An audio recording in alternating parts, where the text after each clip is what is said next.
So hi! Welcome and welcome back to my YouTube channel, and for today's tutorial, ituturo ko sa inyo kung paano nga ba magkaroon ng maraming share counts ang ating Facebook post or ang mga pinopost natin sa Facebook.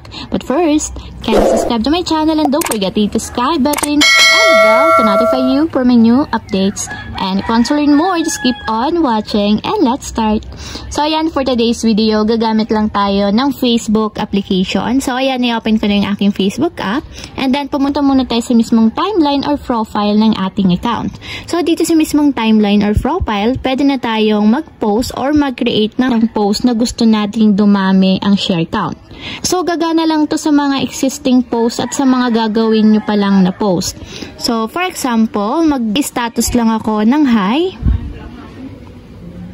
Katulad nyan. And then, ipopost ko. So, for example, itong post ko na to is gusto kong paramihin ang share count niya. So, makikita nyo wala pa siyang shares since kapopost ko lang nung status na to. So, makikita nyo mamaya na madadagdagan yan ng share count. So, paano nga ba paramihin? Napakasimple lang. Mag-create lang ulit kayo ng another post. So, bahala kayo kung anong gusto nyong post yung ilagay nyo dito or status kasi nga ipa-private din naman natin. So, para maging private, itatap nyo lang yung friends and gawin yung only me. So, gagawa lang tayo ng post na private and tayo lang yung makakakita. So, ipopost ko na siya since naka-private naman siya and ako lang makakita niyan. So, makikita nyo meron akong dalawang post. Isang naka-friends or public at isang naka-private. So, dito, yung ating pararamihin ng share, ang gagawin nyo lang is ikakopy nyo yung link. Copy link. And then, dito sa ating secret or private post, ang gagawin lang natin is i-comment natin dito.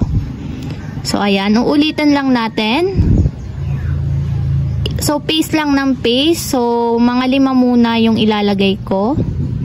So, wala na may ibang makakita nito since nga naka-private lang tong post na to. So, ayan. Nakagawa ako ng 5. So, i-check natin yung ating post. Refresh ko lang.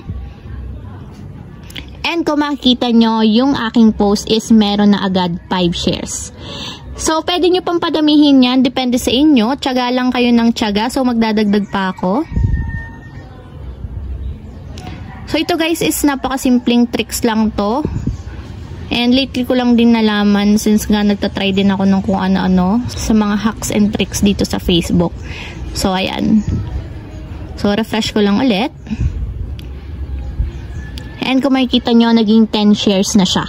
Since nga ito lang yung naka-friends or public and ito naman is naka-private lang siya or naka-only me. So, hindi nila nakikita yung mga kino-comment ko dito. And yung shares lang ang mag-a-appear dito sa aking post sa Facebook. So, ayun lang guys. Ganun lang kasimple kung paano nga ba magkaroon ng maraming share counts ang ating mga Facebook post. If you have a question, comment down below and don't forget to hit the subscribe button and the bell to notify you for new updates. And thank you for watching! Living life, every day, late at night, not okay.